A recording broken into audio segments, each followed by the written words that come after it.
దేశీయంగా petrol diesel ధరలు తగ్గాలంటే ఇంకా కొంత సమయం పట్టే అవకాశం కనిపిస్తుంది. దేశవ్యాప్తంగా పెట్రోల్ డీజిల్ ధరలు తగ్గుతాయనే ఆశతో ఎదురుచూస్తున్న వాహనదారులకు కేంద్ర ప్రభుత్వం నుంచి వచ్చిన తాజా ప్రకటన కొంత నిరాశ కలిగించేలా మారింది.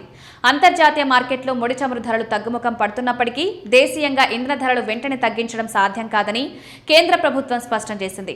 ఇటీవల అమెరికా, ఇరాన్ మధ్య కుదిరిన కీలక ఒప్పందం తర్వాత ప్రపంచవ్యాప్తంగా చమురు ధరలు కొంత తగ్గాయి. దీంతో భారత్లో కూడా పెట్రోల్, డీజిల్ ధరలు తగ్గుతాయని చాలా మంది భావించారు.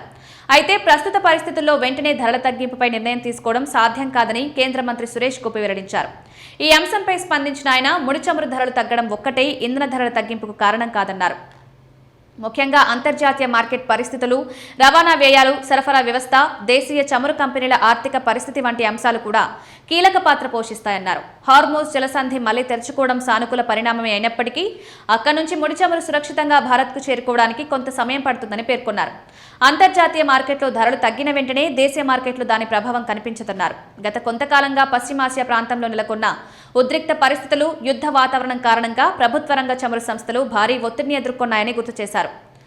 అంతర్జాతీయ చమురు ధరలు పెరిగినప్పటికీ ఆ భారాన్ని పూర్తిగా ప్రజలపై మోపకుండా కేంద్ర ప్రభుత్వం, ప్రభుత్వ రంగ సంస్థలు భరించాయని వివరించారు. కేంద్ర ప్రభుత్వానికి దాదాపు 12,000 కోట్ల వరకు ఆర్థిక భారం పడినట్లు తెలిపారు. ప్రస్తుతం మార్కెట్ పరిస్థితులు పూర్తిగా స్థిరపడే వరకు పెట్రోల్, డీజిల్ ధరల తగ్గింపుపై తక్షణ నిర్ణయం తీసుకోవడం కష్టమని స్పష్టం చేశారు. దీంతో ఇంధన ధరలు తగ్గుతాయని ఎదురుచూస్తున్న వాహనదారులకు మరికొంతకాలం నిరీక్షణ తప్పేలా లేదు. అయితే అంతర్జాతీయ పరిస్థితులు మరింత అనుకూలంగా మారితే భవిష్యత్తులో ధరల విషయంలో కేంద్ర ప్రభుత్వం సానుకూల నిర్ణయం తీసుకునే అవకాశం ఉందని ఆర్థిక నిపుణులు అభిప్రాయపడుతున్నారు.